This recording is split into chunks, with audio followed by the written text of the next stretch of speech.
విలాప వాక్యంలో 3వ అధ్యాయము 23వ వచనం చదువుదాం. అనుదినము నూతనముగా ఆయనకు వాత్సల్యత పుట్టుచున్నది. నీవు ఎంతైనా నమ్మదగినటువంటి వాడు. స్తోత్రం చెప్పండి హల్లెలూయా. అనుదినము నూతనముగా ఆయన వాత్సల్యత పుట్టుచున్నది. మన ఎడల ఆయన వాత్సల్యం కలిగి ఉన్నాడు. ఆయన ఎంత నమ్మదగినటువంటి దేవుడు అండి. ఆయన నమ్మించి నైవంచన చేసేటువంటి దేవుడు కాదు. మన కన్నీటిని ఆయన తొడగలిగినటువంటి దేవుడు. నిజంలో సమస్యలు ఉన్నాయి, నిజంలో ఒంటరితనాన్ని అనుభవిస్తున్నావు. అందరూ ఉన్నా సరే ఒంటరిగా కొన్ని సందర్భాల్లో నువ్వు ఒంటరితనాన్ని గడుపుతున్నావు. నా తోబుట్టులను అర్థం చేసుకోవట్లేదు, నా రక్త సంబంధాలు అర్థం చేసుకున్నటువంటి వేదన నీలో ఉంది. నీలో కలవరము, ఆందోళన, భయం గుప్పిట్లో నువ్వు జీవిస్తున్నావు. నీకు దేవుడు చేస్తున్న వాగ్దానము, సో అనుదినము నా వాత్సల్యత నీ మీద కనుపరుస్తాను, అనుదినము నా వాత్సల్యము చేత నేను ప్రేమిస్తానని వీడు వాగ్దానం చేశాడు. యెషయా గ్రంథం 43వ అధ్యాయంలో, సో దిగులు పడొద్దు, నిబ్బరం కలిగి జీవించు, నేను నీకు తోడుగా ఉన్నాను. అలనాడు మోషేకి తోడే ఉన్నట్లుగానే, అలనాడు యెహోషువకు తోడే ఉన్నట్లుగానే నేను మీకు తోడై ఉన్నానని దేవుడు వాగ్దానం చేస్తున్నాడు. అంత మాత్రమే కాదు, ప్రతి నిమిషం కూడా ప్రభువు నీ ఎడల ఆయన భారం కలిగినటువంటి వాడు. ప్రతి నిమిషం కూడా ఆయన నీ కొరకు ఆలోచిస్తున్నాడు. 1 పేతురు రాసిన పత్రిక 5వ అధ్యాయం 7వ వచనంలో, ఆయన మిమ్మును గురించి చింతించుచున్నాడు కనుక మీ చింత యావత్తు ఆయన మీద వేయడి.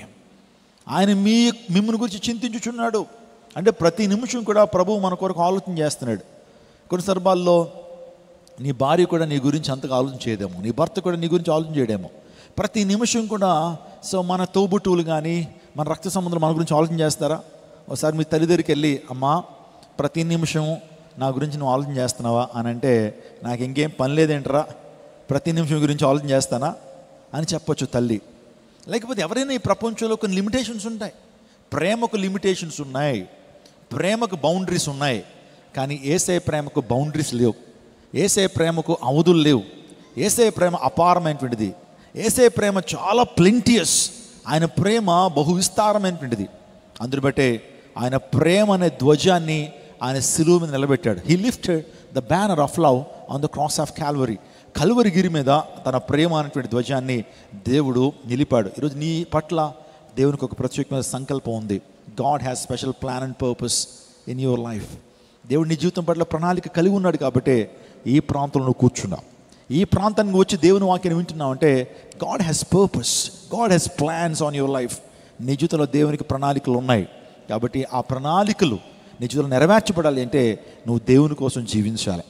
దేవుని యొక్క వాగ్దానం సొంతం చేసుకోవాలంటే, దేవుని యొక్క వాగ్దాన ఫలం నువ్వు అనుభవించాలంటే వాగ్దానానికి తగినట్లుగా నువ్వు ప్రవర్తించాలి. Praise God, hallelujah. That's what I would like to tell you my dear church.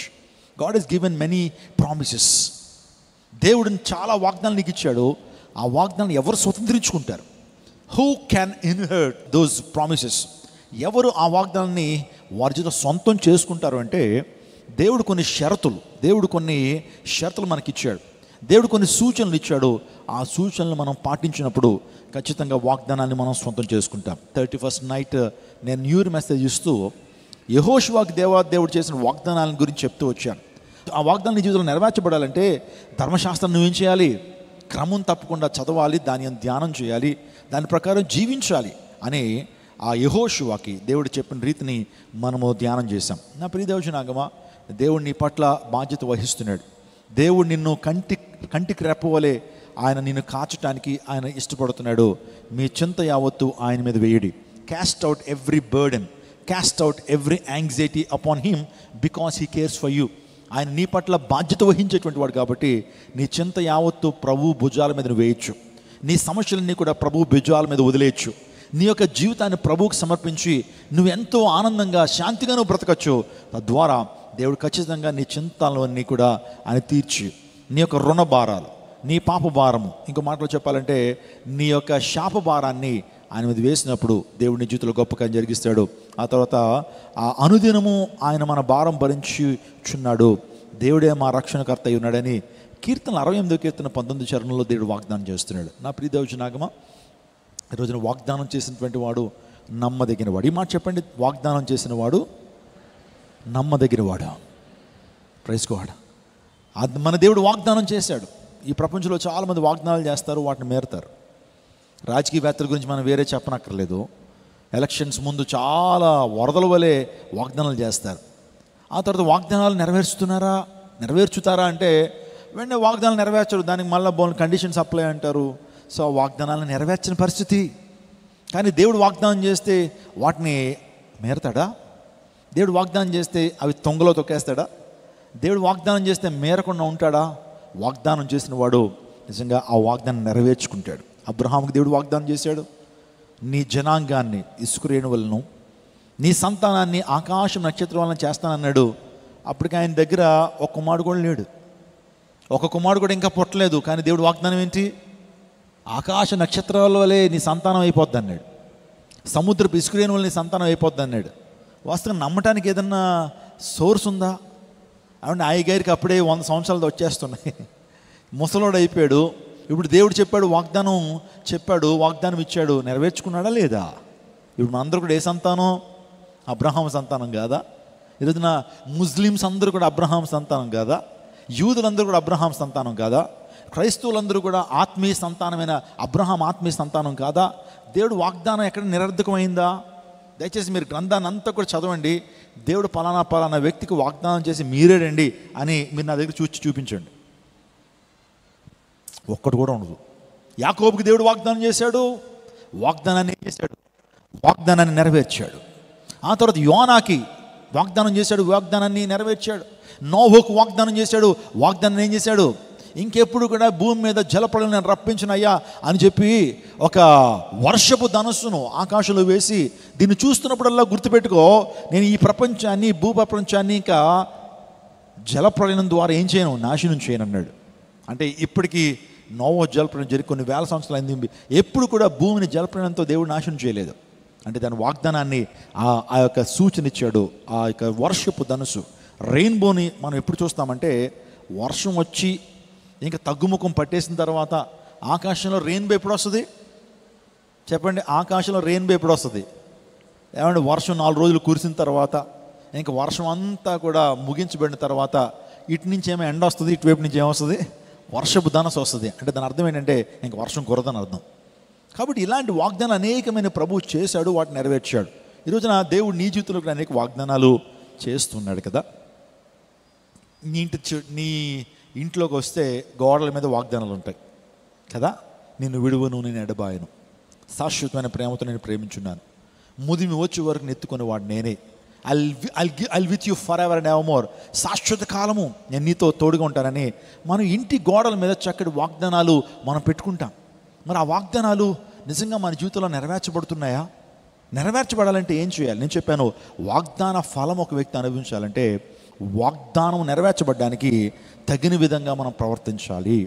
ప్రతి వాగ్దానానికి దేవుడు కొన్ని కండిషన్స్ ఇచ్చాడు, ప్రతి వాగ్దానానికి షరతులు ఇచ్చాడు. ఆ షరతులు మనం అనుసరిస్తూ నడవాలి. తద్వారా దేవుని వాగ్దానం అప్పుడు మనం స్వతంత్రించుకోగలుగుతాం అనే విషయాన్ని మీకు జ్ఞాపకం చేస్తున్నాను. ఎంతమంది 31st నైట్కి వాగ్దానాలు తీసుకున్నారు? అందరూ వాగ్దానాలు తీసుకున్నారు, మంచి వాగ్దానాలు. చాలామంది నా దగ్గర తీసుకొచ్చి, పాస్టర్ గారు ఈ మీనింగ్ ఏంటండి, ఈ యొక్క వాగ్దానానికి అర్థం ఏంటంటే చాలామంది అర్థాలు చెప్పించుకుని వెళ్ళారు. మరల ఇది అయిపోయిన తర్వాత మళ్ళీ వాగ్దానం నా దగ్గర తీసుకురావద్దు, చెప్పే సమయం లేదు. కాబట్టి వాగ్దానం మీరే ప్రభు సన్నిధిలో కనిపెట్టి, ప్రభువా ఈ వాగ్దానం నాకు ఎందుకు ఇచ్చాను ప్రార్థనాపూర్వకంగా ప్రభువుని అడగండి. God will talk to you, దేవుడు నీతో మాట్లాడతారు. సో ఈ రాత్రి కాలంలో నా ప్రియ జనాంగమా, వాగ్దానాలు మనం స్వతంత్రించుకోవాలంటే ఏం చేయాలి, వాగ్దాన ఫలాన్ని మనం అనుభవించాలంటే ఏం చేయాలని ఆలోచన చేస్తే, దేవుడు కొన్ని వాగ్దానాలు ఇచ్చాడు. వాగ్దానాల కిందే ఆయన కొన్ని షరతులను కూడా ఇచ్చాడు. పరిశుద్ధ గ్రంథంలో 1260 వాగ్దానాలు ఉన్నాయని చెప్పాను కదండి. ఆ 1260 వాగ్దానాల్లో సుమారుగా 1000కి పైగా వాగ్దానాలన్నీ కూడా షరతులతో కూడినటువంటి వాగ్దానాలే. ఏంటో ఒకసారి మనం ధ్యానం చేద్దాం. ఈ రాత్రికాల సమయంలో త్వరగా వాటిని ధ్యానం చేసి మనము బల్లారాధనలోకి వెళ్ళిపోదాం. యాకోబు పత్రిక 4:8 చదువుకుందాం. దేవుని యొద్దకు రండి, దేవుని యొద్దకు రండి, అప్పుడు ఆయన మీ యొద్దకు వచ్చును. చూడండి, దేవుని యొద్దకు రండి, అప్పుడు మీ యొద్దకు ఆయన వచ్చును. చూడండి, దేవుడు ఇక్కడ మన జీవితంలోకి ఆయన రావాలి అంటే, మన జీవితాల్లో ఆయన వచ్చి కార్యం చేయాలంటే, మీ మధ్యకు వచ్చి యెహోవా మన మధ్యన అద్భుత కార్యములు జరిగించునని దేవుని లేఖనం సెలవిస్తున్నాయి. అంటే ప్రభువు మన యొద్దకు వస్తే, ప్రభువు మన మధ్యకు వస్తే, ప్రభువు మన యొక్క గృహానికి వస్తే మనం దీవించబడతాం. బైబిల్ గ్రంథంలో ఒబేదెదోము అనేటువంటి వ్యక్తి ఉన్నాడండి. ఆ వ్యక్తి ఇంటికి మందసాన్ని తెచ్చుకున్నాడు. మందసంతో పాటు దేవుని సన్నిధి కూడా వచ్చింది. దేవుని సన్నిధి ఎవరి ఇంట్లో అయితే ఉంటుందో ఆ ఇంట్లో క్షేమం, దేవుని సన్నిధి ఎవరి ఇంట్లో అయితే ఉంటుందో ఆ కుటుంబంలో ఆరోగ్యం, దేవుని సన్నిధి ఏ కుటుంబంలో అయితే ఉంటుందో వారి కష్టార్జితాన్ని అనుభవించగలుగుతారు. దేవుని సన్నిధి ఉన్నటువంటి కుటుంబాలు ఆశీర్వాదాన్ని పొందుకుంటూ ఉంటాయి. తమ ప్రియులు నిద్రించుచుండగా దేవుడు వారికి అనుగ్రహించుచున్నారు. చూడండి, మనం నిద్రిస్తున్నప్పుడే దేవుడు తన వాగ్దానాలు మన జీవితంలో ఆయన కురిపిస్తుంటారు, వాగ్దానాలు నెరవేరుస్తుంటారు, ఆశీర్వాదాన్ని మన జీవితానికి కలుగు చేస్తుంటారు. మనం నిద్రపోతున్నప్పుడు దేవుని వాగ్దానాలు మన జీవితంలో స్వతంత్రించుకోగలుగుతాం, దేవుని వాగ్దాన ఫలము అనుభవించగలుగుతాం. దేవుడు మన ఇంటిలో ఉండాలి. సో నీ ఇంటిలో దేవునికి స్థానం ఉందా? దేవుని సన్నిధికి నీ గృహంలో స్థానం ఉందా? నీ ఇంట్లో ప్రార్థనా ధూపం దేవుని సన్నిధికి వెళ్తుందా? ఆరాధన ధూపం దేవుని సన్నిధికి వెళ్తుందా? నీ జీవితంలో నిత్యము కూడా దేవునికి బలులు, అంటే నీ హృదయాన్ని, నీ యొక్క జీవితాన్నే ఒక బలిపీఠంగా చేసి దేవునికి దహన బలు అర్పిస్తున్నావా? ఈరోజున ఆరాధన అనేటువంటి ఆ బలిపీఠాన్ని నువ్వు కట్టాలి. ఈరోజున స్తుతి అనేటువంటి బలిపీఠాన్ని నువ్వు కట్టాలి. ప్రార్థన అనే బలిపీఠాన్ని కట్టాలి. మనం చాలా సందర్భాల్లో అబ్రహాము కట్టిన బలిపీఠాల గురించి మనం ధ్యానం చేస్తుంటాం. అబ్రహాము ఆరాధన అనే బలిపీఠాన్ని కట్టాడు. అందును బట్టి అబ్రహాం బహుగా దీవించబడ్డాడు. నా ప్రియ దైవజనాగమ, ఈ రాత్రికాల సమయంలో దేవుడు నీతో సూటిగా తేటగా మాట్లాడుతున్నాడు. నీ గృహంలో దేవుని సన్నిధి ఉండాలి. నీ గృహంలో ప్రార్థనా ధూపము, స్తుతి ధూపము, ఆరాధనా ధూపము నీ యొక్క గృహంలోంచి దేవుని సన్నిధికి వెళ్ళాలి. తద్వారా దేవుడు తన యొక్క కృపను, దేవుడు తన యొక్క అభిషేకాన్ని నీ మీద, నీ బిడ్డల మీద ఉంచుతాడు. ఓబేదెదోము ఇల్లు బహుగా దీవించబడ్డానికి కారణం ఏంటి తెలుసా? 3 నెలలు తన ఇంట్లో దేవుని మందస్సాన్ని ఉంచుకున్నాడు. మన జీవితాల్లో కూడా దేవుని మందస్సం మన ఇంట్లో ఉన్నప్పుడు దేవుని యొక్క దీవెన ప్రత్యేకంగా మనం పొందుకుంటాం. దేవుడు ఎప్పుడు మన మధ్యకు వస్తారంటే, ఎప్పుడు ఆయన మన దగ్గరికి వస్తాడంటే మనం ఆయన దగ్గరికి వెళ్ళినప్పుడు. ప్రైజ్ గాడ్, హల్లెలూయా. అర్థమవుతుందండి? సో నా యొద్దకు మీరు రండి అని ప్రభు మాట్లాడుతున్నాడు. మొదట ఆయన రాజ్యాన్ని, నీతిని మనం వెతకాలి. ఆయన యొద్దకు రావాలి అంటే, నిన్ను దీవించాలి అంటే, నిన్ను ఆశీర్వదించాలంటే మొదట నీవు ఆయన వద్దకు వెళ్ళాలి. స్తోత్రం చెప్పండి, హల్లెలూయా. నువ్వు దేవుని మందిరానికి సరిగ్గా రావు, దేవుని మందిరంలో దేవుని సరిగ్గా ఆరాధించు, ఎన్ని డుమ్మాలు కొడతావు. నెలకి ప్రతి ఆదివారం కూడా దేవుని మందిరానికి వస్తున్నావు, నువ్వు ప్రతి ఆదివారం కూడా దేవుని మందిరంలో దేవునికి కనబడుతున్నావా? జర్మనీ దేశంలోనట జేమ్స్ అనేటువంటి ఒక అబ్బాయి ఉన్నాడట. తనకి ఎవ్వరు లేరంటండి. తన ఒక అనాథ, తల్లిదండ్రులు పోగొట్టుకున్నాడు. ఒక్కడే చిన్న పని ఏదో చేసుకుంటూ బ్రతుకుతూ ఉంటాడు. కానీ ప్రతి ఆదివారం దేవుని మందిరానికి వచ్చేవారట. ఆదివారం కూడా తన పనుకుంటుంది, కానీ ఆ పని చేయకుండా కొంత పర్మిషన్ అడిగి సో మందిరానికి వస్తాడట. తన మందిరానికి వచ్చేటప్పటికి మందిరం అంతా ఫుల్ అయిపోతుంది. ఎందుకంటే అందరూ కూడా గొప్పవారు, ధనికులు, వీళ్ళందరూ కూడా మొదట వచ్చి ముందు చేర్చి ఆక్యుపై చేస్తారు. అతనికి మందిరంలో కూర్చోడానికి కూడా స్థలం ఉండదట. కానీ చివరి ఎక్కడో ఒక చిన్న ప్లేస్ దొరికితే అక్కడికి వెళ్ళి దేవుని ఆరాధించి ఏసైతో ఒక మాట అంటాడట. ఏసయ్యా, నేను వచ్చానయ్యా నీ సన్నిధికి అంటాడంట. ఏమంటాడు?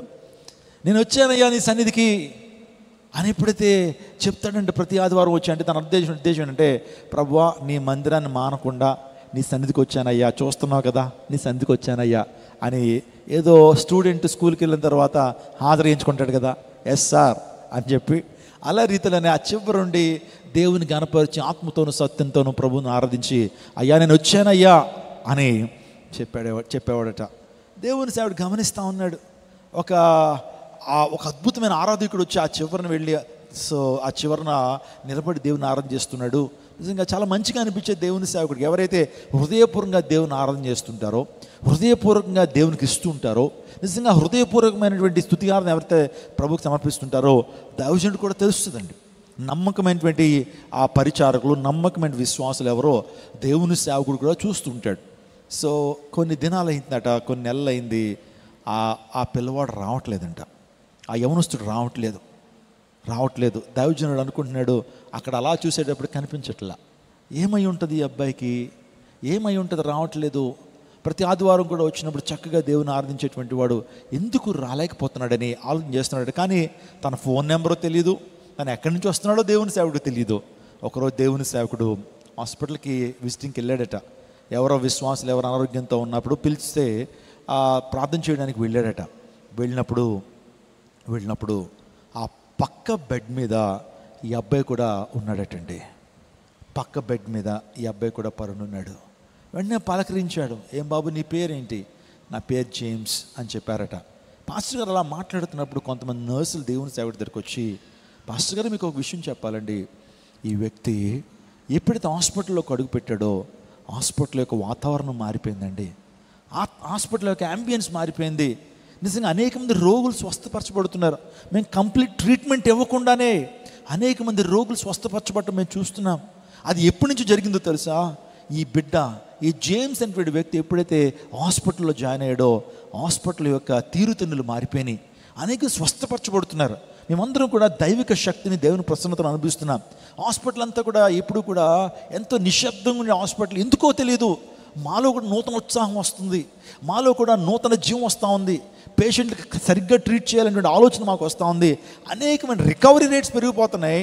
అనేక మంది యాక్సిడెంట్లు బారిన పడినటువంటి వారు, మరణాపాస్థితులు ఈ ప్రాంతానికి వచ్చినటువంటి వారు కూడా హీల్ అయి వెళ్ళిపోతున్నారండి. ఏంటో మాకు అర్థం కావట్లేదు. ఈ బాబు వచ్చిన దగ్గర నుంచి కూడా, జేమ్స్ అనేటువంటి వ్యక్తి వచ్చిన దగ్గర నుంచి కూడా నిజంగా మా హాస్పిటల్గానో దీవించబడుతుంది. అనేక మంది పేషెంట్లు రికవర్ అవుతున్నారని చెప్పగానే దేవుని సేవకుడి దగ్గరికి వెళ్ళి మాట్లాడుతున్నాడు.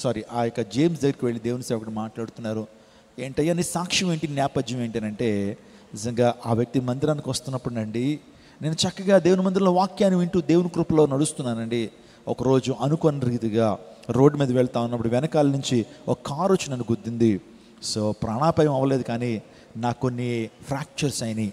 ఫ్రాక్చర్స్ అయినప్పుడు నన్ను ఆదరించేటువంటి వారు ఎవరు లేరు. నాకు యాక్సిడెంట్ అయిందని చెప్పి ఎవరు కూడా నా దగ్గరికి వచ్చేవారు లేరు. ఎందుకంటే నేను అనాథను, నాకు తల్లిదండ్రులు లేరు, తోబుట్టువులు లేరు, నాకు ఫ్రెండ్స్ ఎవరు లేరు. ఎవరో రోడ్డు ప్రక్కన ఉన్నటువంటి వారు ఈ హాస్పిటల్లో జాయిన్ చేశారు. వచ్చానండి, చాలా బాధ అనిపించింది. అందరూ హాస్పిటల్కి వారి యొక్క బంధువులు, స్నేహితులు, తల్లిదండ్రులు వచ్చి పరిచయం చేస్తున్నారు, నాకు ఎవరు పరిచయం చేసేటువంటి వారు లేరు అని నేను దుఃఖపడలేదు. ప్రభు, నేను ఎంత దుఃఖంతో ఉన్నప్పుడు, బాధతో ఉన్నప్పుడు ప్రభు ఒకరోజు ఆయన స్వరాన్ని నాకు వినిపించాడు. జేమ్స్ నేను వచ్చానయ్యా నీ కొరకు అన్నాడట. నేను వచ్చానయ్యా నీ కొరకు అని ప్రభు నాతో ఉన్నాడు. ప్రభు నాకు ఆ వాగ్దానం చేశాడు. ప్రతి ఆదివారం కూడా ప్రభు సన్నిధికి వచ్చి నేను చెప్పేవాడిని ప్రభుతో, అయ్యా నేను వచ్చానయ్యా నీ సన్నిధికి అని నేను చెప్పేవాడిని. ఇప్పుడు ప్రభు నాతో చెప్తున్నాడు, జేమ్స్ ఈ హాస్పిటల్కి నేను వచ్చానయ్యా, నీ కోసం వచ్చాను అని చెప్పినప్పుడు ఎంతో ఆదరించబడ్డాను అని చెప్తున్నప్పుడు దైవజనుడు గమనించాడు, ఈ కుమారుడు ఈ హాస్పిటల్ రావడం ద్వారా దేవుని సన్నిధిని ఈ ప్రాంతానికి మోసుకొచ్చాడు. ప్రభు ఎప్పుడైతే హాస్పిటల్లో ఉన్నాడో, ప్రభు ఎప్పుడైతే తన దగ్గర ఉన్నాడో, మిగతా వారి జీవితంలో దేవుని కార్యాలు బలంగా జరుగుతున్నాయి. స్తోత్రం చెప్పండి, హల్లెలూయా. ఏదైనా ఒక మాట నేను చెప్పినామండి, దేవుని సన్నిధికి ఆత్మతోనూ సత్యంతోనూ ఆరాధించడానికి వచ్చినప్పుడు, దేవుని సన్నిధికి నువ్వు వచ్చినప్పుడు, నువ్వు కష్టకాలంలో ఉన్నప్పుడు దేవాదేవుడు నీ వద్దకు వస్తాడు. దేవుని వద్దకు రండి, అప్పుడు ఆయన మీ వద్దకు వచ్చును. Draw near to God, then God will draw near to you. Come closer to God, God will come closer to you. దేవుని దగ్గర నువ్వు వస్తే ఆయన నీ దగ్గరకు వస్తాడనే విషయాన్ని జ్ఞాపకం చేస్తున్నాను. ప్రభు రండి రండి రండి అని పిలుస్తున్నాడు ఆయన. రండి ప్రయాసపడి భారం మోసుకున్న సమస్యలారా నా యొద్దకు రండి, నేను మీకు విశ్రాంతిని ఇస్తాను. రండి మన వివాదం తీర్చుకుందాం. మీ పాపం ఎర్రగా ఉంటే వాటిని హిమం అంటే తెల్లగా నేను చేస్తాను దేవుడు వాగ్దానం చేస్తున్నాడు. దేవుని సన్నిధికి వస్తున్నావా? ఆదివార దినము దేవుని యొక్క దినము, పునరుత్థాన దినము, దేవుని మందిరాన్ని నిర్లక్ష్యం చేస్తున్నావా? ఈ 2025లో మీరందరూ కూడా ఒక తీర్మానం చేయాలి. ఎంత ప్రతికూల వాతావరణం నాకు ఎదురొచ్చినా సరే నేను ఆదివారం దేవుని మందిరాన్ని మానను. ప్రైజ్ గాడ్, హల్లెలూయా. దేవుని మందిరానికి వచ్చి ఆయన స్తుతించకుండా ఉండను, ఆయన సన్నిధిలో ఆయన గణపరచకుండా ఉండను, ఆయన వాక్యాన్ని రిసీవ్ చేసుకోకుండా వెళ్ళను అనేటువంటి ఒక తీర్మానం తీసుకోండి.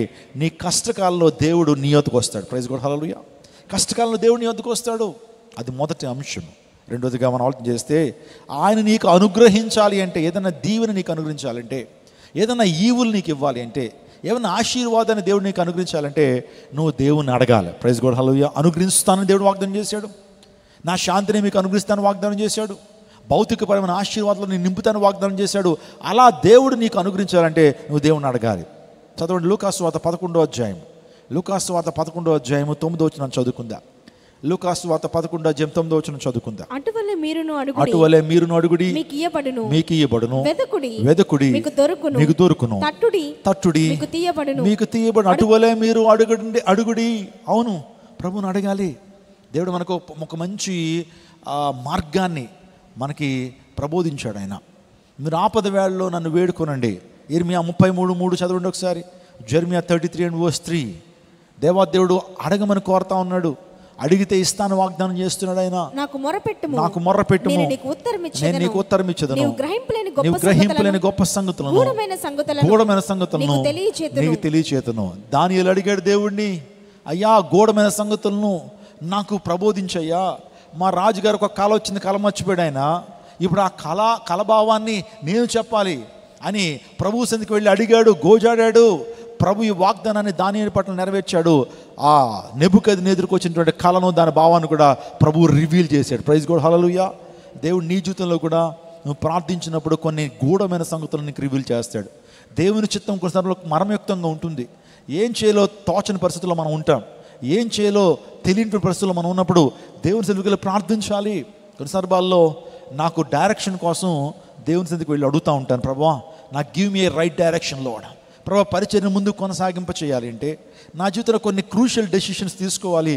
ఆ నిర్ణయాలు తీసుకునేటప్పుడు ప్రభువుని అడుగుతాను. ప్రభు నాకు సహాయం చేస్తుంటారు. మీ జీవితంలో కూడా పిల్లల విషయంలో ఒక మంచి తీర్మానం మీరు తీసుకోవాలి. అదే రీతిగా మీ యొక్క కెరీర్ విషయంలో తీర్మానం తీసుకోవాలి. డెసిషన్ తీసుకోవాల్సి వచ్చినప్పుడు ఎవరెవరిన ఎక్స్పర్ట్స్ దగ్గరికి వెళ్ళటం కంటే ఎక్స్పర్ట్ అయినటువంటి, ప్రొఫెషనల్ ఎక్స్పర్ట్ అయినటువంటి యేసు దగ్గరికి వెళ్ళి అడగండి. నీ గూఢమైనటువంటి మర్మాలని దేవుడు నీకు ప్రబోధిస్తాడు. ఒకవేళ వాక్యం అర్థం కావట్లేదా, ప్రభువుని అడగండి, ప్రభువా అర్థం చేసుకునేటువంటి ఆ మనసును నాకు ఇవ్వండి.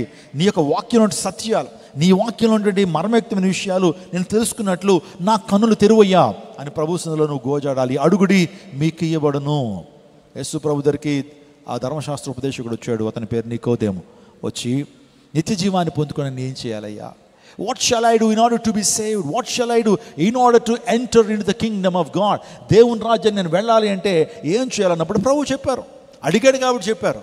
నువ్వు నిత్య జీవాన్ని పొందుకోవాలంటే, నూతన జన్మానుభవాన్ని పొందుకోవాలయ్యా. Unless you born again you will not see the kingdom of God. నువ్వు దేవుని రాజ్యాన్ని కనీసం చూడాలన్నా నువ్వు క్రొత్త జన్మను నువ్వు కలిగి జీవించాలి. నూతన జన్మానుభవాన్ని నువ్వు కలిగి ఉండాలని ప్రభు చెప్పారు. అపోస్తలుడు పౌలు, శీల ఆయన చెరసాలలో ఉన్నప్పుడు ఇద్దరు కూడా రాత్రి వేళ వారు ప్రార్థన చేస్తున్నారు. రాత్రి వేళ ప్రభుని ఆరాధన చేస్తున్నారు. నిద్ర పట్టట్లేదు. నిద్ర పట్టినప్పుడు ఏం చేశారండి వాళ్ళు? అర్ధరాత్రి అయింది. అందరూ కూడా నిద్రలో జారుకుంటున్నారు, నిద్రపోతా ఉన్నారు. ఆ టైంలో ప్రభు ఎందుకో ఆ తలంపిచ్చారు, లేచి ప్రార్థన చేసి దేవుని ఆరాధించండి అని ఎప్పుడైతే ప్రభు చెప్పగానే అర్ధరాత్రి వేళ ఆ చెరసాలలో పౌలు, శీలలు ఏం చేస్తున్నారు? ఏమండి, ప్రభుని ఆరాధన చేస్తున్నప్పుడు చెరసాల పునాదులు వణికినాయట. There was an earthquake. There was an earthquake has taken place in that time. ఆ టైంలో భూకంపం ఎప్పుడైతే వచ్చింది అంటే మనం దేవుని స్తుతిస్తున్నప్పుడు, దేవుని ఆరాధన చేస్తున్నప్పుడు, ఆత్మతోనూ సత్యంతో ప్రభుని ఆరాధన చేస్తున్నప్పుడు అక్కడ ప్రకంపనలు వస్తాయి. స్తోత్రం చెప్పండి, హల్లెలూయా. హృదయపూర్వకంగా దేవుని గణపరుస్తున్నప్పుడు దేవుని కార్యాలు బలంగా జరుగుతాయి. పాత నిబంధన కాలంలో యెహోషువ, అతని సైన్యం, యాజకులందరూ కూడా నిజంగా వారు స్తుతి చేస్తున్నప్పుడు, నిజంగా వారందరూ ఆరాధిస్తూ ఉన్నప్పుడు ఎరుకో ప్రాకారాల చుట్టూ స్తుతి చేస్తూ, గట్టిగా కేకలు వేస్తూ, దేవుని కనపరుస్తూ, దేవుణ్ణి స్తుతిస్తూ, బోర్లు ఊదుకుంటూ, యాజకులందరూ కూడా బోర్లు ఊదుకుంటూ ఆ గోడల చుట్టూ తిరిగినప్పుడు అక్కడ ప్రకంపనలు వచ్చినాయి. భూకంపం వచ్చి మొత్తం ఆ గోడలన్నీ ఏమైపోయినాయి చెప్పండి? దేవుని చేతిలో కొన్ని ఆయుధాలు ఉన్నాయి. ఏంటది? సృష్టిలో ఆయన కార్యాలు జరిగించగలడు. న్యాచురల్ కెలామిటీస్, తుఫాను ఎవరు ఆజ్ఞాపిస్తే వస్తుంది? దేవుని ఆజ్ఞాపిస్తే వస్తుంది. భూకంపం ఎవరు ఆజ్ఞాపిస్తే వస్తుంది? ఏమంటే ఆకాశ శక్తులు ఏ విధంగా కదిలించబడతాయి? దేవుని చేతులు ఏమున్నాయి? ఆకాశం సృష్టి ఉంది. నేను దాన్ని వాడుకుంటాడు. దాన్ని ఆకాశ సైన్యం అన్నారు. ఏంటది? ఆకాశ సైన్యం. ఉరుములు ఉరిమించగలడు ఆయన. ప్రచండమైన వర్షాన్ని కురిపించగలడు. ఆ తర్వాత వాల్కనోస్ని ఆయన ఏం చేయడు? బ్లాస్ట్ చేయగలిగినటువంటి వాడు. భూకంపము, న్యాచురల్ కెలామిటీస్ ఆయన చేతిలో ఉన్నాయి. కొన్నిసార్లు వల్ల వాటిని ఉపయోగించుకుంటాడు ఆయన. స్తోత్రం చెప్దాం, హల్లెలూయా. ఎరుకో ప్రాకారాలు దేని ద్వారా కూలిపోయినాయి? వాళ్ళు ఏమన్నా బాంబులు పెట్టారా గోడలకి? టైం బాంబులు కానీ లేకపోతే బస్టర్స్ బాంబ్స్ కానీ ఏమైనా పెట్టారా? నిజంగా ఏ బాంబ్స్ పెట్టలేదు, ఏ ఫిరంగుల చేత వాటిని పేల్చలేదు. కానీ స్తుతి ద్వారా, ఆరాధన ద్వారా ఎరుకో ప్రాకారాలు ఏం చేయబడ్డాయి? కూల్చబడ్డాయి. హల్లెలూయా. ఇక్కడ కూడా అపోస్తలుడు పౌలు, శీల వారు ప్రార్థన చేస్తున్నప్పుడు చెరసాల పునాదులు వణికినాయి, చెరసాల గోడలు పగిలిపోయినాయి. ఆ టైంలో చెరసాల నాయకుడు అనుకున్నాడు, ఇంకేంటి చెరసాలలో ఉన్నటువంటి ఖైదీలందరూ పారిపోయి ఉంటారు. అంటే పంజరంలో చిలక ఉంటుంది, దాని డోర్ తీసేసాం అనుకోండి, దాని తలుపు తీస్తే చిలక లోపల ఉంటుందా? బయటికి ఏం చేస్తుంది? విహరించకుండా వెళ్ళిపోద్దాం, నాకు ఫ్రీడమ్ వచ్చేసిందని. ఆ టైంలో ఇక్కడ చెరసాల పునాదులు వణికిని చెరసాల నాయకుడు ఉన్నాడు. అనుకున్నాడు, నా ఉద్యోగం పోద్ది, ఈ రోమా ప్రభుత్వం నాకు చిరశ్చాదనం చేస్తారు. ఎందుకో తెలుసా? ఖైదీలందరూ వెళ్ళిపోయారు, నేను డ్యూటీ సరిగ్గా చేయలేకపోయానని అతడు బాధపడుతున్న టైంలో ఏ ఒక్కరూ ఆ ప్రాంతం నుంచి వెళ్ళలేదు. ఆ యొక్క విశ్వాసాన్ని చూసినటువంటి చెరసాల నాయకుడు పౌలు శీల దగ్గరికి వచ్చి, అయ్యలారా రక్షణ పొందడానికి నేను ఏం చేయాలి? అయ్యలారా రక్షణ పొందడానికి అర్థమైపోయింది, తనకి రక్షణ పొందాలి, ప్రతి వ్యక్తికి రక్షణ అవసరము, ప్రతి వ్యక్తి కూడా మారు మనసు అవసరము అనే విషయం చెరసాల నాయకుడికి అర్థమైంది. రక్షణ పొందాలంటే ఏం చేయాలి?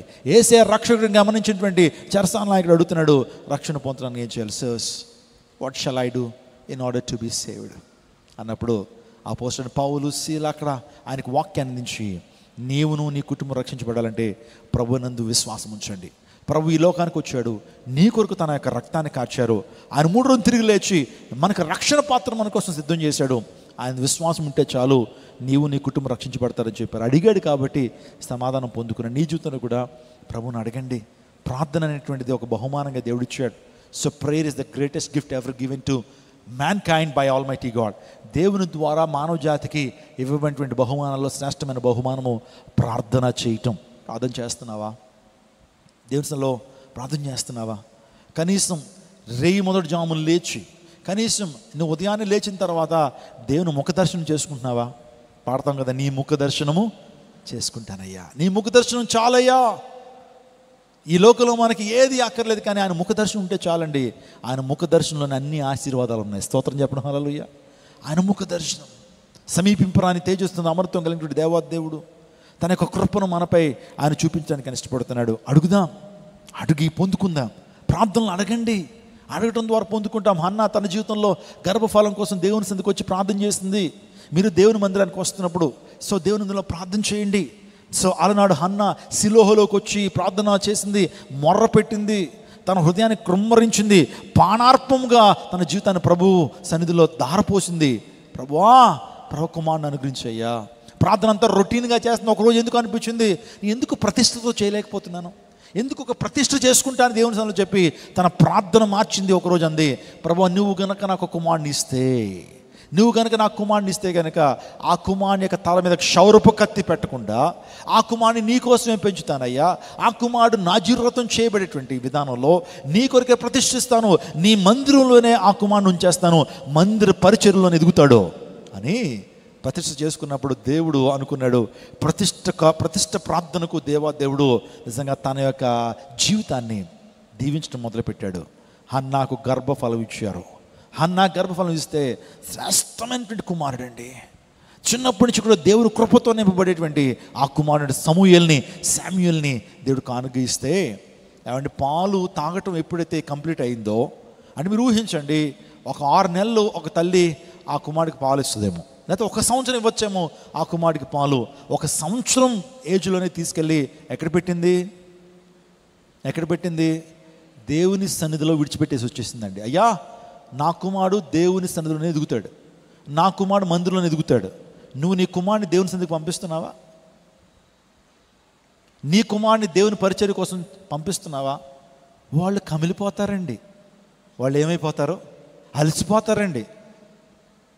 దేవుని మందిరానికి పంపించండి. పరిచర్యలో మీ కుమారులు వాడబట్టు మీకు ఆశీర్వాదకరం.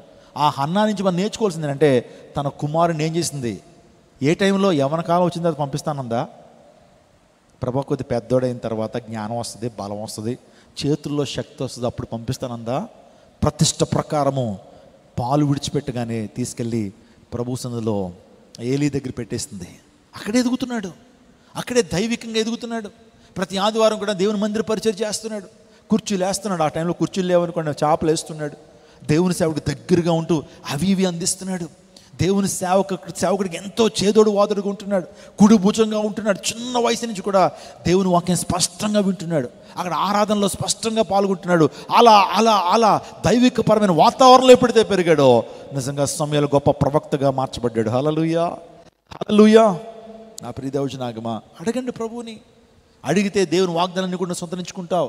అడగకపోవడం వల్లే వాగ్దానాలు నీ జీవితంలో స్వతంత్రించుకోలేకపోతున్నావు. ఇంకో మాట నేను చెప్తాను, అదేంటంటే, సో ఆయన నిన్ను ఘనపరచాలి అంటే, ఎంతమంది దేవుని నుంచి ఘనత పొందాలని ఆశపడుతున్నారు? దేవుడు మెచ్చుకుంటే ఎంత బాగుండండి, నేను ఘనంగా ఎంచబడాలి. God honours people those who honour him. దేవుని ఘనపరిచేటువంటి వాడిని దేవుడు ఏం చేస్తాడు? ఘనపరుస్తాడు. అంతేగాని దేవుని అవమానపరిచేటువంటి వారిని దేవుడు ఘనపరుస్తాడా? నువ్వు ఘనపరచబడాలంటే దేవుని నువ్వు ఘనపరచాలి. నువ్వు గౌరవించబడాలంటే దేవుని నువ్వు గౌరవించాలి. నీవు జీవితంలో ఉన్నతమైన స్థానానికి రావాలంటే ఆయన వాక్యాన్ని ఘనపరచాలి, ఆయన సన్నిధిని ఘనపరచాలి. దేవుని సేవకులను ఏం చేయాలి? దేవుని సేవకులను గౌరవించాలి. ఆయన వాక్కులను నువ్వేం చేయాలి? గౌరవించాలి. నువ్వు ఏం చేస్తావు నీ జీవితంలో, నువ్వు ఏ కొలతతో అయితే కొలుస్తావో ఆ కొలత చేత నువ్వు కొలవబడతావు. ఆమెను చెప్పండి ఒకసారి. నువ్వు ఏ కొలత చేత అయితే కొలుస్తావో ఆ కొలత ద్వారా నువ్వేం చేయబడతావు? ఆ కొలత చేత నువ్వు కొలవబడతావు. దేవుని లేఖనంలో ఆ మాట మనం చూస్తుంటాం. నా ప్రియదేవచనాగమా, ఈ యొక్క రాత్రికాల సమయంలో దేవుని ఘనపరిచేటువంటి వారిని దేవుడు ఘనపరిచి చదువుదాం. 2 సమూయేలు గ్రంథము 2వ అధ్యాయం 30వ వచనం చదువుకుందాం. 2 సమూయేలు గ్రంథం 2వ అధ్యాయం 30వ వచనం. యోవాబు 2 సమూయేలు గ్రంథము 2వ అధ్యాయం 30వ వచనం చదువుదాం. అమ్మా మొదటి సమూయేలు 2:30 చదువుదాం. నీ ఇంటి వారును నీ పితరుని ఇంటి వారును నా సన్నిధి యాజకత్వం జరిగించుదురని యెహోవా ఆజ్ఞ ఇచ్చుచున్నాడు. ఇప్పుడు అది నా మనస్సుకు కేవలం ప్రతికూలమైనని ఇశ్రాయేలు దేవుడని యెహోవా సెలవిచ్చుచున్నాడు. కావున యెహోవా వాక్కు ఏదనగా, నన్ను గణపరచు వారిని నేను గణపరచుదును, నన్ను తృణీకరించే వారు తృణీకారమొందుదురు. అందరి మాట చెప్పండి ఒకసారి. నన్ను గణపరచు వారిని నేను గణపరచుదును, నన్ను తృణీకరించు వారు తృణీకారమొందుదురు. అంటే నువ్వు ఏ కొలత అయితే కొలుస్తావో ఆ కొలత చేత కొలవబడతావు. అర్థమైందండి? దేవుని గణపరచడం నేర్చుకున్నావా? దేవుడిని గణపరుస్తాడు. దేవుని తృణీకరిస్తున్నావా? తృణీకరించబడతావు. అర్థమవుతుందా?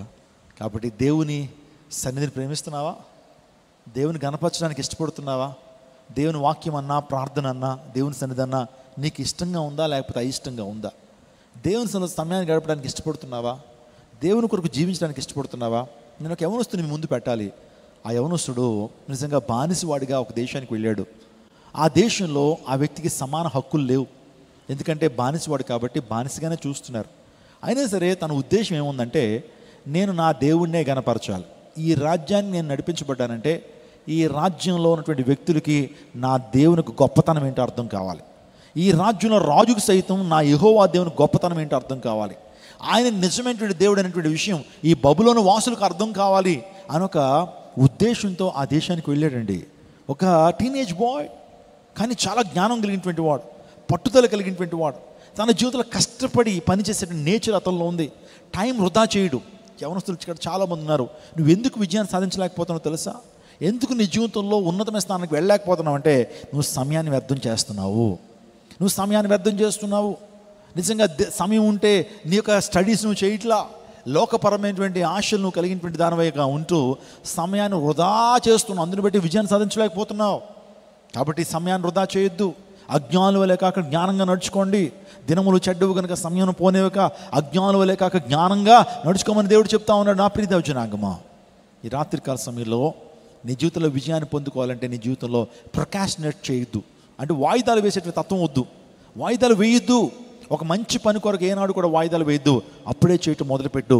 నీ జీవితంలో గొప్ప ఆశీర్వాదాన్ని దేవుని పొందు. కొంతమంది ఎవరన్నా మనుషులు ఏదన్నా అంటే దాన్ని మనసుకు తీసేసుకుని బాధపడిపోయి డిప్రెషన్లోకి వెళ్ళిపోయి మొత్తం జీవితం అంతా అయిపోయినట్లుగా జీవితాన్ని ఏం చేస్తారంటే ఇంకా అయిపోతుంది, చచ్చిపోతానంటే ఆలోచన నీ జీవితంలోకి వచ్చేస్తుందా?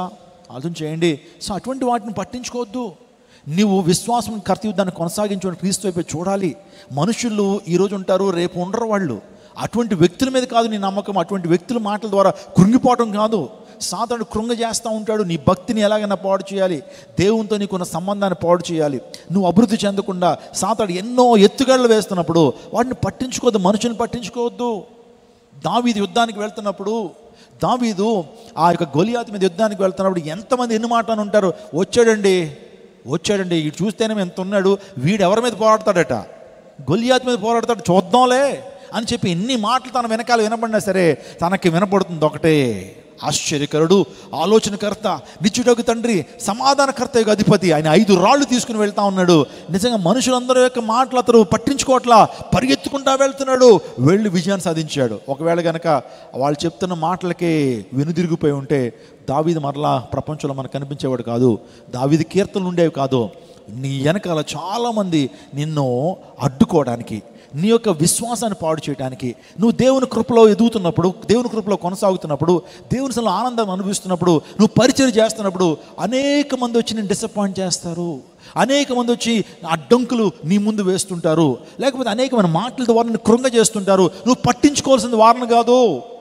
ఒకవేళ వారినే మనుషుల మాటలే నువ్వు బేరీజు వేసుకుంటూ, మనుషుల మాటలే నువ్వు బేస్ చేసుకుంటూ వెళ్ళావా, ఆగిపోతావు. కానీ దేవుని చూడండి. నేను అదే చెప్తాను ఇక్కడ పరిచయం చేస్తున్నటువంటి వారు, మనుషుల వైపు ఏ ఒక్కరి వైపు చూడొద్దు, మనుషుల మాటలు పట్టించుకోవద్దు, దేవుని వైపు నడవండి. దేవునికి ఇచ్చిన పరిచయం ఏదైతే ఉందో ఆ పరిచయం నమ్మకంగా చేయి. దేవుడు పాస్టర్ గారి ద్వారా నీకు ఏదైతే పరిచయం ఇచ్చాడో ఆ పరిచయం నమ్మకంగా చేయి. ఉన్న దాంట్లో నమ్మకంగా ఉండు. అది చిన్నదా పెద్దదా ప్రశ్న కాదు. నీకు ఏదైతే పరిచయం దేవుడు ఇచ్చాడో ఆ పరిచయం నమ్మకత్వాన్ని కలిగి ఉండు. దేవుడిని దీవిస్తాడు, కుటుంబాన్ని దీవిస్తాడు. అర్థమవుతుందా నా ప్రియ దేవజనాగమా?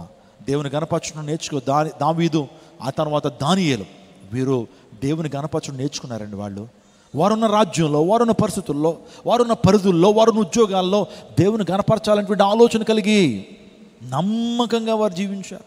దేవుని నామను మహింపరచడానికి వారు అహర్నిశలు ప్రయాసపడ్డారు. దేవుని కొరకు ఒక ప్రత్యేకమైనటువంటి చొరవ తీసుకున్నారు. ఈ రాజ్యంలో దేవుని నామం మహింపరచబడాలి.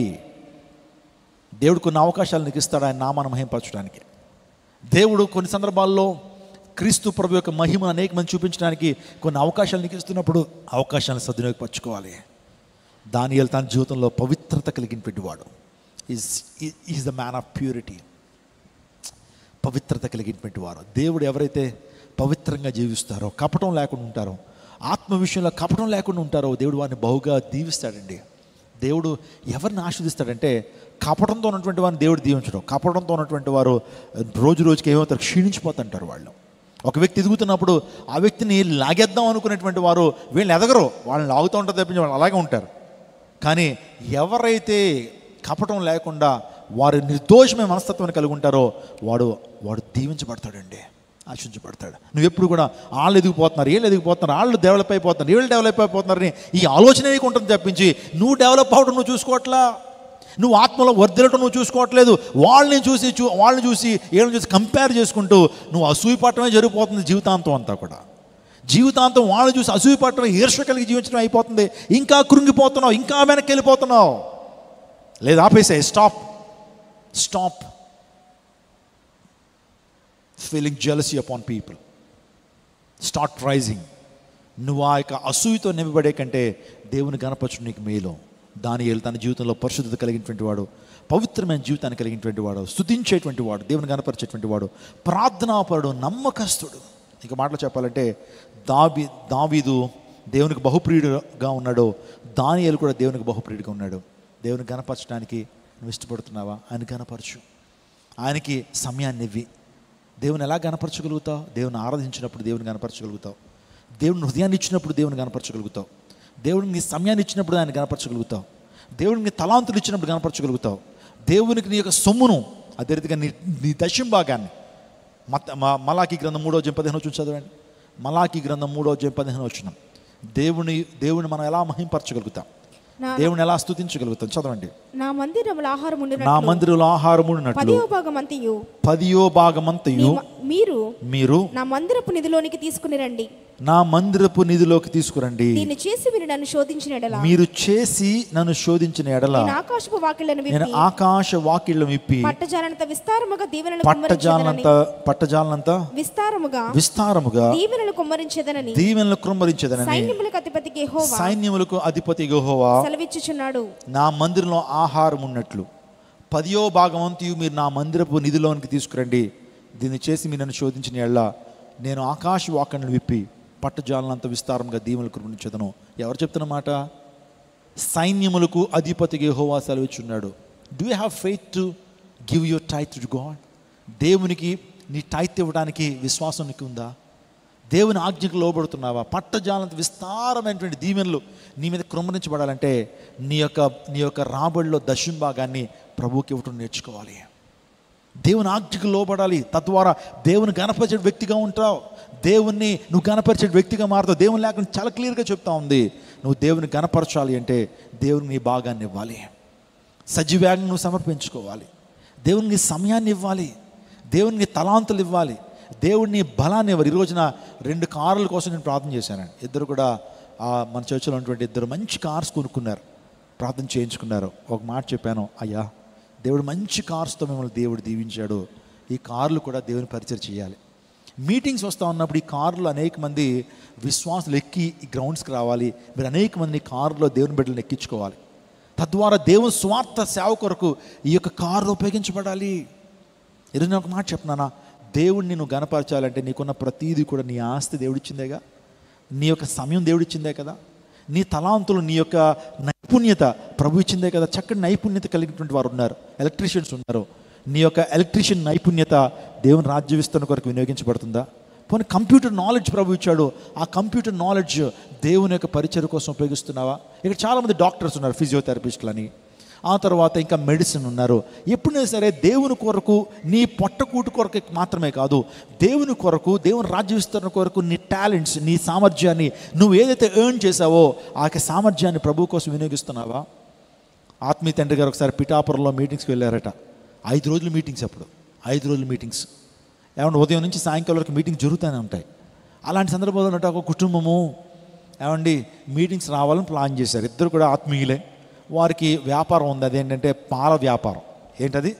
ఎవరైనా ఇక్కడ పాల వ్యాపారం చేసేవాళ్ళు ఉన్నారండి? గేదెలు పాల ఉత్పత్తి. వాళ్ళు ఆ టైంలో పాల వ్యాపారం చేస్తుంటే ఆ భార్య అందటండి, మీటింగ్స్ పెట్టారు దైవజనులు జోసెఫ్ విజయ్ కుమార్ గారు పిఠాపురంలో. అందుని బట్టి వెళ్ళి వాక్యం వినాలని 3 రోజులు నేను అక్కడే ఉంటాను, 3 రోజులు అక్కడ పరిచయం చేస్తాను. ఉదయం నుంచి సాయంకాలం వరకు దేవుని వాక్యాన్ని వింటాను, ఆరాధిస్తాను ప్రభుని. ఆ 3 రోజులు పరలోకపు ఆనందాన్ని భూమి మీదే అనుభవిస్తాను, నాకు పర్మిషన్ ఇచ్చి నేను వెళ్ళిపోతాను అందట. అదేంటమ్మా వెళ్ళిపోతే ఎలాగా? మరి మనకి గేదెలు ఉన్నాయి కదా, ఇప్పుడు ఆ గేదెలను ఏం చేయాలి? ఇప్పుడు వాటిని చూసుకోవాలి, వాటి గడ్డెయ్యాలి, పాలు పితకాలి. కాబట్టి నువ్వే 3 రోజులు వెళ్ళిపోతే నా సంగతి ఏంటి? నాకు కూడా ఆశ ఉంటుంది కదా దేవుని సన్నిధికి వెళ్ళాలని, దేవుని వాక్యాన్ని వినాలని. అందుని బట్టి ఏం చేద్దామంటే, నువ్వు 1.5 రోజులు నువ్వు వెళ్ళు, 1.5 రోజులు నేను వెళ్తాను. ఫస్ట్ 2 days 1.5 రోజులు నువ్వు వెళ్ళు, నేను వెళ్తాను, అప్పుడు నువ్వు ఇంటికి వద్దిగా నువ్వు చూసుకుంది. కానీ అంటే ఆ మాత్రం 600 అయినా 106 అయినా నేను 3 రోజులు అక్కడ ఉండాల్సిందే. నువ్వు ఏం చేస్తావో తెలియదు, నువ్వు ఎవరిని కాకపడతావో తెలియదు, లేకపోతే నువ్వు ఉండిపోతావో తెలీదు, నేను మాత్రం వెళ్ళాల్సిందే. మీటింగ్స్ అంటే అంత ఆసక్తి ఆమెకి. ఇద్దరు కూడా చిన్న గొడవ బయలుదేరింది. అమ్మ అదేంటమ్మా నువ్వే వెళ్తే నా పరిస్థితి ఏంటి అని అంటున్నాడు. కానీ ఇద్దరికి తెగువ, ఇద్దరికి కూడా గొడవ తెగట్లేదు. ఇంక చివరికి అందరూ కూడా ఒక ఆలోచనకు వచ్చేసారట, మనకు అడ్డుగా ఏమున్నాయి? గేదెలు. అందరి బట్టి గేదెలు కూడా తోలుకెళ్ళిపోతాం మీటింగ్స్కి అనుకున్నారంట. స్తోత్రం చెప్పండి.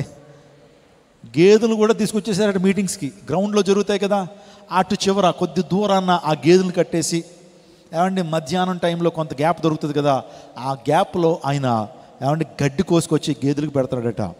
మరి గేదెలు ఉదయాన్నే ఏమేస్తాయి? గేదెలు వచ్చినాయి, గేదెలతో పాటు ఏమొచ్చినాయి? దూడలు కూడా వచ్చినాయి. అందుని బట్టి ఉదయాన్నే పాలు పితుకుతున్నారట వాళ్ళు. పాలు పితికి నిజంగా దేవుని సేవకులు చాలామంది వస్తారు, దేవుని ప్రజలు చాలామంది వస్తారు, వారికి టీలు కాఫీలు పెరుగులు కావాలి కదా. అందుని బట్టి ఈ పాలు పితికేయటం, దేవుని సేవడికి ఇవ్వటం, ఆ దేవుని సేవకుడు చక్కగా పాలు పెరుగు ఇవన్నీ కూడా దేవుని పరిచర్య కొరకు, దేవుని బిడ్డల కోసం వాడుతూ ఉన్నప్పుడు ఆశ్చర్యపోయారట. నిజంగా మేము మాత్రమే కాదు, మా గేదెలు కూడా దేవుని సేవ చేసినాయి. స్తోత్రం చెప్పండి, హల్లెలూయా. ఈ ఉదయకాల సమయంలో చెప్తున్నాను, నీ యొక్క వాహనాలు, నీ వస్తువులు, లేకపోతే నీకున్నటువంటి ఆ ప్రాపర్టీ దేవుని సేవ చేయాలి. స్తోత్రం చెప్పండి, హల్లెలూయా. అప్పుడు దేవుని గణపరచగలుగుతావు. కేవలం నువ్వు మాత్రమే కాదు, నీ సంతానాలు, నీ పిల్లలు. నువ్వు వస్తున్నావు మంచిదే, నీ పిల్లలైనా సరే ఒక చేరేస్తున్నారు ఇక్కడ. ఏమంటే మీ పిల్లలు చాలా లోకానికి సాతానికి చాలా సేవ చేస్తున్నారు. ఎప్పుడైతే రక్షించబడిన తర్వాత మనం ఎంతోమంది లోకం ఉన్నప్పుడు సాతానుగడి సేవ ఎంత చేసామండి? ఆడు ఎక్కడికి ఎక్కడమంటే అక్కడికి వెళ్ళాం కదా, నడు సినిమా హాల్కి అంటే ఈ యొక్క శరీరం సినిమా హాల్కి వెళ్ళింది. వాడి సేవ ఎంత చేసాం మనం. కానీ దేవుడు మనం రక్షించిన తర్వాత దేవుని సేవ చేయడానికి, దేవుని పరిచయం చేయడానికి అంత నొప్పి ఎందుకు మనకి, అంత ఇగో ఎందుకు మనకి? ఈరోజు నీ పిల్లలు ఇక్కడ చైర్లు వేస్తే ఏమన్నా వాళ్ళ బలం ఏమన్నా పోద్దా, లేకపోతే నీకున్నటువంటి స్టేటస్ ఏమైనా తగ్గిపోద్దా? దేవుని పరిచర్య చేయటం నేర్పించండి వాళ్ళకి. నేను చెప్తున్నాను, తల్లిదండ్రులారా, దేవుని యొక్క పరిచర్యలో మీ బిడ్డలను పెట్టండి. అది వాళ్ళకి దీవెన, అది వాళ్ళకి ఆశీర్వాదం. సత్యం నుంచి వైదొలగలు. రేపొద్దున మీ కుర్రోడు దారి తప్పి లోకంలోకి వెళ్ళిపోతే అప్పుడు నీకు ఆనందమేనా? నేర్పించండి, పని చెప్పడం నేర్పించండి. సుకుమారంగా బిడ్డలను పెంచొద్దు, సుకుమారంగా బిడ్డల్ని ఏమండి సుకుమారంగా వాళ్ళని మేపొద్దు. దేవుని సన్నిధిలో వాడిని కష్టపడేలా నేర్పించండి. చేయరా పరిచయం చేయి, కుర్చీలే పరిచర్య కూడా దగ్గర చాలా సంఘ పరిచర్య ఉంది. పరిచర్య చేయని ఎంకరేజ్ చేయండి, మీరు చేయండి. తద్వారా దీవెన దేవుని సేవకుడి నుంచి కాదు, రికగ్నేషన్ దేవుని సేవకుడి నుంచి కాదు, గుర్తింపు అనే దేవుని సేవకుడు గుర్తిస్తే ఏమొస్తుందండి? దేవుడు గుర్తిస్తే దీవెన. ప్రైజ్ గాడ్, హల్లెలూయా. కాబట్టి పరిచర్య చేయడం నేర్చుకోండి. సంఘ సభ్యులుగా మీరు ఉంటున్నప్పుడు సంఘ పరిచర్య ఉంది, మీటింగ్స్ వస్తున్నాయి. సో ఫిబ్రవరి 4, 5, 6, 7 తారీఖుల్లో సో విజయవాడ కాదు, ఈ పరిసర ప్రాంతాలంతా కూడా మనం ఈ సమాచారం చెప్పాలి. మీటింగ్స్ అనేక మందిని ఆహ్వానించాలి. పోస్టర్లు ఉన్నాయి. దయచేసి నీ జీవితంలో ఒక 10 పోస్టర్లు ఎత్తే నీ జీవితంలో నష్టమే లేదు కదా. సో పోస్టర్ పరిచర్యకు రా, చాలా పరిచర్య ఉంది, పరిచర్య చేయండి. పరిచర్య చేయడం ద్వారా దేవుని నామాన్ని నువ్వు ఏం చేయగలుగుతావు? మహింపరచగలుగుతావు. స్తోత్రం చెప్పండి, హల్లెలూయా. సాతానుడికి ఎంతో పరిచర్య చేసి ఎంతో సేవాడికి చేసాం, కానీ దేవుడు రక్షించిన తర్వాత ఆయన సేవ చేయటం మన జీవితంలో ఎంతో ఉత్తమమైనటువంటి కార్యం. కాబట్టి నేను ఎన్ని విషయాలు చెప్పాను మీకు. వాగ్దానాలు నెరవేర్చబడాలి అంటే సో దేవుని వద్దకు రండి, అప్పుడు ఆయన మీ వద్దకు వస్తాడు. మీ యొక్క జీవితంలో దేవుని అడిగినప్పుడు మీ మొర్ర ఆలకించి దేవదేవుడు కార్యం జరిగిస్తాడు. ఆపత్కాలంలో ఆయనను విడిపించాలంటే నువ్వు ఆయనకు మొర్ర పెట్టాలి. కీర్తన 50 చరణం చదువుదాం. కీర్తన 50 చరణం చదువుకుందాం. ఆపత్కాలమున నువ్వు నన్ను గూర్చి మొర్ర పెట్టుము, నేను నిన్ను విడిపించదను, నీవు నన్ను మహిమపరచదు. స్తోత్రం చెప్పండి. ఈ మాట అందరూ కూడా చెప్పాలి ఒకసారి. ఆపత్కాలమున నీవు నన్ను గూర్చి మొర్ర పెట్టుము, నేను నిన్ను విడిపించదను, నీవు నన్ను మహిమపరచదు. విడిపించబడిన తర్వాత నువ్వు దేవుని మహిమపరుస్తావు. ఆపద వేళలో దేవుణ్ణి మొర్ర పెట్టండి. ఆసానటువంటి రాజు ఆపత్కాలంలో దేవుని స్థలం మొర్ర పెట్టాడు. అయ్యా, కూషు దేశం నుంచి జెరహు అనేటువంటి రాజు వస్తున్నాడు. అయ్యా, నిజంగా గొప్ప సైన్యము తీసుకొస్తున్నాడు. ఆ గొప్ప సైన్యం మీద యుద్ధం చేయడానికి మాకు శక్తి సాలదయ్యా, కృప చూపించేయని ప్రభుత్వంలో మొర్ర పెట్టాడు. దేవాదేవుడు ఆసా అనేటువంటి రాజుకి ఆ యొక్క ఉరుములు, భయంకరమైనటువంటి తుఫాను కలుగు చేసి, ఉరుములు కలుగు చేసి వాళ్ళందరినీ కూడా, శత్రు సేనలందరూ కూడా తరిమేశాడు దేవుడే. ఆసాకు విజయాన్ని ఇచ్చినటువంటి వాడు దేవుడు. నీ శత్రువుల్ని తరిమివేగినటువంటి శక్తి నా ప్రభువుకుంది. ఆపత్కాలంలో దేవుణ్ణి నువ్వు వెంబడించు. ఆపత్కాలంలో మొర్రపెట్టు, దేవుడు నీకు తోడుగా ఉంటాడు.